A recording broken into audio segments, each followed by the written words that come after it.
จับมือกันทุกสุขด้วยกันหัวเราะร้องไห้ด้วยกันมันนานเท่าไร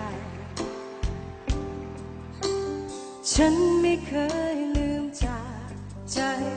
วันที่เรายิ้มวันที่ทะเลาะภาพวันและคืนเหล่านั้นจะยังงดงามไม่เคยเปลี่ยนไปยังคงเป็นดังเหมือนกับเมื่อวานอยู่ในส่วนลึกความทรงจำแต่ต่างกันแค่เพียงในตอนนี้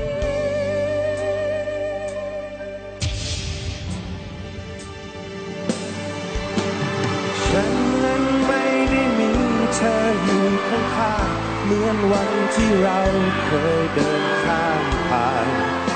ทุกๆสิ่งทุกอย่างมาด้วยกันนับเป็นช่วงชีวิตที่ดีที่สุดแม้เป็นแค่เพียงเวลาสั้นๆที่เคยเกิดขึ้นกับฉันไม่รู้ว่าเธอได้ยินเพลงนี้หรือยังอยากจะให้เธอช่วยมารับฟังว่าฉันนั้นคิดถึงเธอ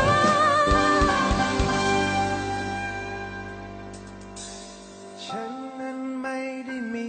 เธออยู่ข้างๆเหมือนวันที่เราเคยเดินข้ามผ่านทุกสิ่งทุกอย่างมาด้วยกัน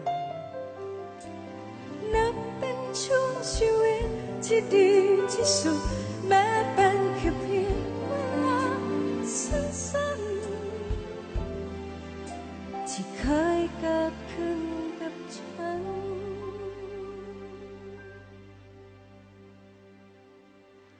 น้องชื่ออะไรครับชื่อแตงโมค่ะอยากจะอยู่กับโค้ชคนไหนครับ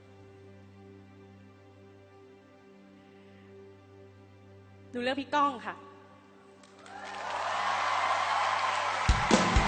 นับเป็นช่วงชีวิ